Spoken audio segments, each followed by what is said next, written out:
Assalamualaikum warahmatullahi wabarakatuh pada semua pelajar-pelajar. Jadi pada hari ini cikgu akan menerangkan secara ringkas tentang laluan pengajian selepas tamat SPM. Seperti mana tayangan slide di hadapan pelajar-pelajar ini, ada banyak pilihan yang pelajar boleh buat untuk menyambung pengajian selepas habis SPM. Antaranya adalah STPM, College Matrikulasi, International Baccalaureate, program asasi, diploma, STAM dan juga TVET. Baik, seperti mana pelajar-pelajar tahu, Sijil Pelajar Malaysia ini merupakan peperiksaan khusus untuk semua murid tingkatan 5 yang wajib diambil bagi menilai kelayakan sebelum menyambung pengajian ke peringkat lebih tinggi. Jadi, sebelum pelajar-pelajar layak untuk menyambung pengajian ke peringkat ijazah sarjana muda, pelajar-pelajar wajib mengambil Sijil Pelajaran Malaysia terlebih dahulu.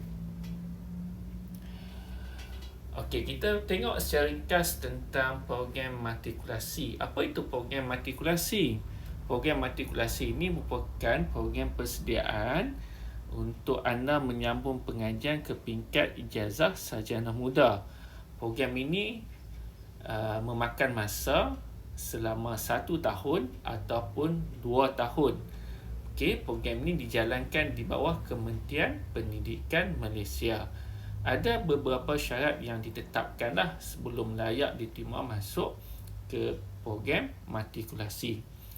Program matrikulasi ini terbahagi kepada 3 jurusan iaitu Sains, Kejuruteraan dan juga Perakaunan. Dan program matrikulasi ini dibiayai sepenuhnya oleh Kementerian Pendidikan Malaysia. Dan pelajar-pelajar layak menerima elang bulanan sebanyak RM250 sebulan sepanjang mengikuti program pengajian matrikulasi. Dan selepas tamat pengajian matrikulasi ini, pelajar-pelajar boleh memohon menyambung pengajian di peringkat ijazah sarjana muda di mana-mana universiti awam ataupun swasta. Okey, seterusnya program asasi. Program asasi ini pun merupakan program persediaan juga untuk melanjutkan pengajian ke peringkat ijazah sarjana muda. Bezanya antara program asasi dengan program matrikulasi ini, program asasi dijalankan di bawah universiti tempatan, baik awam ataupun swasta, dan ianya menawarkan pelbagai jurusan pengajian. Okey, dan ada syarat khususlah untuk diterima masuk menyambung pengajian ke peringkat asasi. Jadi sebagai contohlah, kalau di Universiti Malaya kita ada PASUM, Pusat Asasi Sains Universiti Malaya. Okey, jadi mana-mana pelajar yang masuk ke PASUM, kebiasaannya mereka akan menyambung pengajian ke UM juga.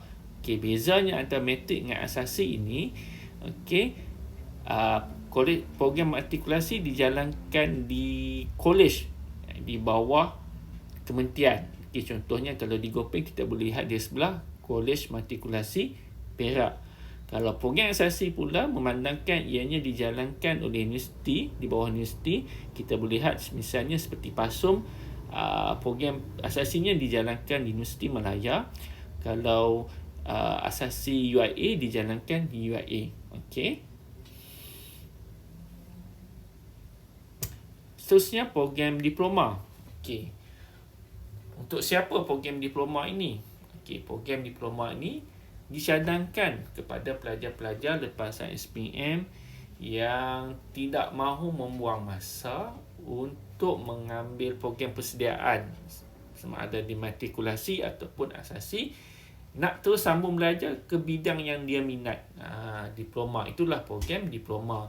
Mengambil masa lebih kurang 2 hingga 3 tahun dah. Kebiasaannya 3 tahun. Bergantung kepada jenis kursus yang diambil.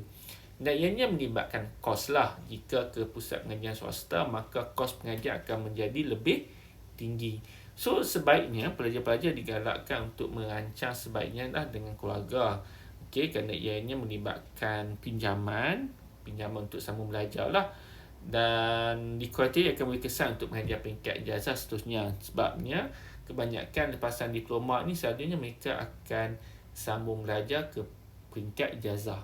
Okey. So 3 tahun diploma, kemudian kalau nak sambung degree dia kena tambah lagi 4 tahun. Jadi keseluruhannya 7 tahun dah.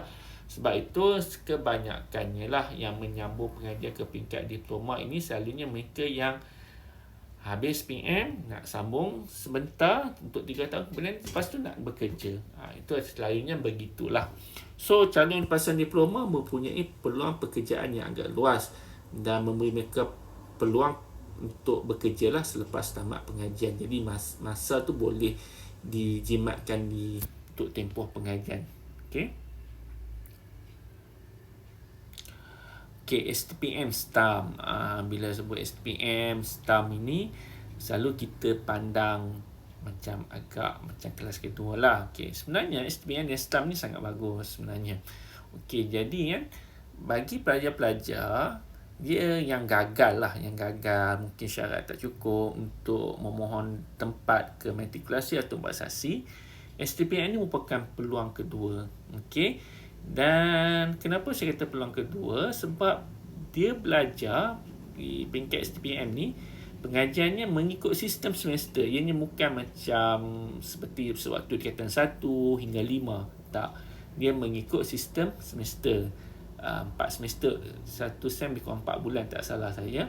So, ini melibatkan kos yang rendah dan selalunya kebanyakan lepasan STPM ataupun STAM ni akan ditawarkan untuk melanjutkan pengajian ke peringkat ijazah sarjana muda sekiranya cukup syarat lah. Okay. Dan STPM dan STAM juga dia ada pelbagai jurusan pengajian lah. Macam STAM aliran agama, STPM ni ada aliran sastra, ekonomi dan juga sains. Okay.